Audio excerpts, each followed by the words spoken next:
28 दिसंबर सन 1937 में एक हमारे बीच बहुत ही ग्रेट इंडस्ट्रियलिस्ट, दयालु, परोपकारी, मेधावी, इंटेलिजेंस और बहुत ही टैलेंटेड हमारे बीच एक इंडस्ट्रियलिस्ट का जन्म होता है, जिनका नाम रतन टाटा है, जो कि अक्सर ही अपने कुछ पैसों को दान किया करते हैं। 65% अपने हिस्से दान किया करते हैं। सर सैल्यूट है आपके। उन्होंने इस कोरोना वायरस की कठिन महामारी में भी 1500 करोड़ देने का ऐलान किया और दिया भी।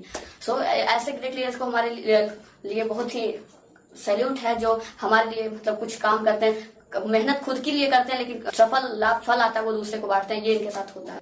लेकिन जब भी बात आती है कि मतलब रिचेस्ट फैमिली में, तो वो किसका आता है? मुकेश अंबानी का। रिचेस्ट फैमिली में अगर बात की जाए तो वो मुकेश अंबानी ही आते हैं। लेकिन क्या आपने कभी सोचा है कि इतने कंपनी होने के बावजूद भी, इतने नाम होने के बाद भी ये रिचेस्ट लिस्ट के नाम में क्यों नहीं है? मैंने पिछले चैनल पे ये वीडियो भी बनाई थी, मतलब करियर अकाउंट वाले वीडियो पे, कि कौन सबसे ज्यादा रिचेस्ट है इंडिया में, लेकिन उनमें इनका नाम कहीं भी शामिल नहीं था, क्योंकि ये अपना कमाई का ज्यादा से ज्यादा पैसे को दान क्या करते हैं और सिर्फ प्रॉफिट ही एम्प्लॉयज को देने के लिए रखते हैं, जो कि बहुत बड़ी बात है किसी भी इंडस्ट्रीज के लिए, क्यों मेहनत खुद के लिए करते हैं लेकिन फल किसी और को देते हैं। और दोस्तों, इन्होंने 108 कंपनी के सन्स जो है वो खुद ही ट्रस्ट किए हुए, मतलब 108 इनकी ऐसी ऐसी चलती है अलग अलग प्रकार की कंपनी में काम। और ये मुकेश अंबानी से इनकी नेटवर्थ भी कई ज्यादा रह सकती थी, लेकिन ये चैरिटी में ध्यान रखते हैं, इसलिए इनके पास उतना कुछ है। और दोस्तों, जब भी आता है ब्रेड मतलब फैमिली का नाम, बड़े रिचेस्ट नाम जो आता है, तो इनमें उनका लिस्ट में इनका नाम नहीं रहता। तो आज के इस वीडियो में हम यही जानेंगे कि इतने इंडस्ट्रियलिस्ट, इतने महान काम को करने के बाद भी इतने ज्यादा नेटवर्क हो सकते थे, लेकिन फिर भी आज उनके पास इतनी नेटवर्क मुकेश अंबानी से कम क्यों है।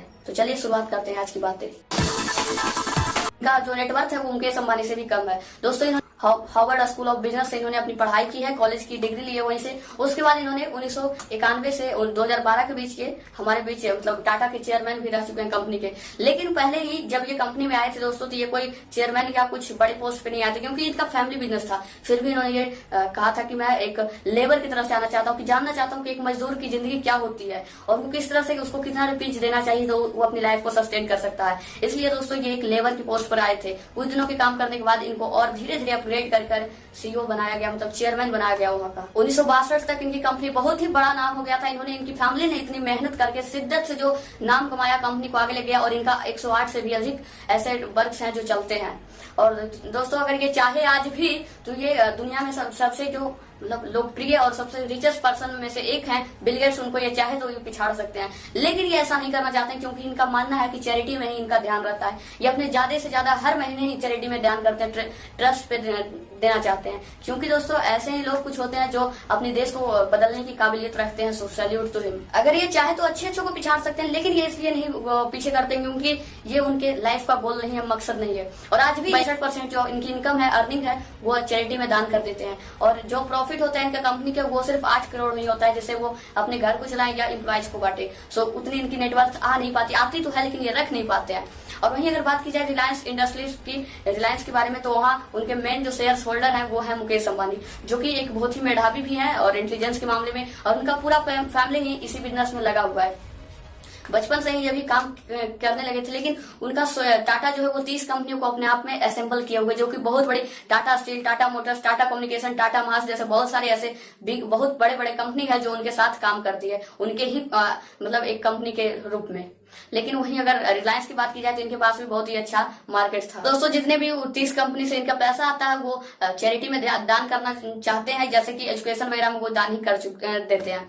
और वहीं अगर दोस्तों, मुकेश अंबानी ने 2010 के बाद से ही अपनी रिलायंस जियो जो है उस पर प्रोजेक्ट करना स्टार्ट किया था, और तभी से इनकी लाइफ में वो उजाला आने स्टार्ट हो गई थी। लेकिन दोस्तों, अब सवाल उठता है कि आखिर ये क्यों नहीं ऐसा चाहते और मुकेश अंबानी ऐसा क्यों? तो इन्होंने बताया कि मुकेश अंबानी तो एक बिजनेसमैन है और आप एक इंडस्ट्रियलिस्ट है, लेकिन आप क्यों नहीं उससे आगे निकलना चाहते हैं। जिन्होंने कहा कि मुकेश अंबानी एक बिजनेसमैन है और मैं एक इंडस्ट्रियलिस्ट हूं, इसलिए मैं अपने देश को एक इकोनॉमिकल स्ट्रॉन्ग नहीं बनाना चाहता हूं, बल्कि हैप्पी देश बनाना चाहता हूं, कि जिसमें सारे लोग एक समान बैठकर खा सके, रह सके, और सारे लोग खुश होकर सबसे प्रेम से बातें करें। ये चाहते हैं कि खुश रहे। मैं इकोनॉमिकल स्ट्रॉन्ग नहीं बनाना चाहता हूं अपने देश को। और दोस्तों, जितना भी इनके पास प्रॉफिट भी आता है तो वो भी कुछ ना कुछ वजह से, मतलब एजुकेशन ट्रस्ट के लिए, बच्चों के मानसिक पोषण के लिए, मतलब ग्रामीण योजना के लिए, किसानों के लिए ये वापस कर देते हैं फिर से ग्रामीण क्षेत्रों में गरीबों के लिए, ताकि वो अपनी लाइफ को अच्छे तरीके से सस्टेन करें। और इनकी अच्छे परफॉर्मेंस की वजह से, इनके अच्छे टैलेंट की वजह से, इनको तो मेहनत देख ही चुके थे, तभी इनको 1991 में इनको चेयरमैन बना गया, और 2012 तक ये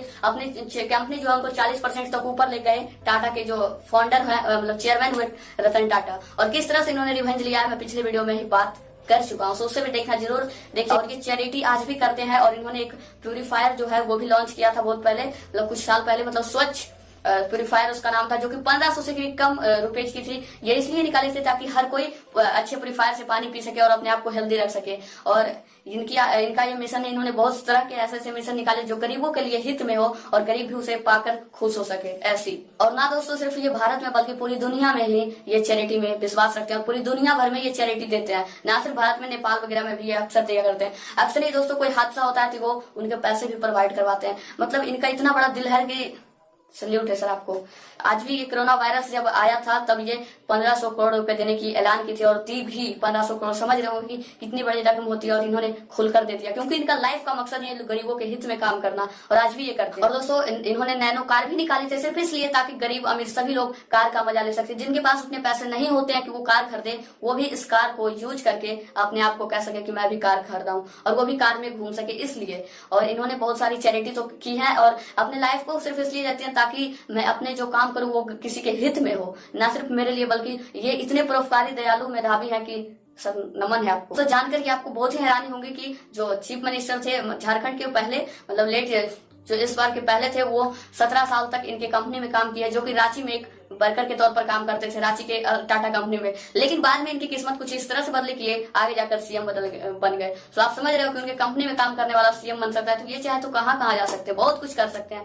लेकिन अपने लाइफ को सिर्फ इसलिए सस्टेन करते हैं ताकि लोगों के हित में काम करे, और इनको कार का बहुत ही बड़ा शौक है। सो गाइस, ये थी कुछ ऐसी बातें जो आपको इनको मुकेश अंबानी से अलग बनाती है, और सभी वो ग्रेट लीडर जो इस दुनिया के सबसे रिचेस्ट पर्सन है उनसे इनको अलग बनाता है कि ये अपने लाइफ को दूसरे के हित के लिए जीना चाहते हैं, ताकि हम दूसरे को कुछ भला कर सके। लोग भलाई का नाम तो छोड़िए, जो उनका रहता है उनको खुद नहीं देते हैं। जैसा हमारा सरकार के ऊपर जो फंड आता है वो आता है गरीबों के लिए, लेकिन वो भी गरीब को नहीं दिया जाता है, और ये तो खुद का लेबर, मतलब मेहनत किया हुआ पैसा दान कर देते हैं। सर सैल्यूट आपको again and again. So guys, ये थी कुछ ऐसी बातें जो आपको शायद नहीं पता थी, लेकिन अब पता हो गई होगी कि इन दोनों के बीच इतनी बड़ी तकरार, मतलब आगे मुकेश अंबानी ही क्यों है, ये क्यों नहीं, और रिचेस्ट लिस्ट में इनका नाम क्यों नहीं है।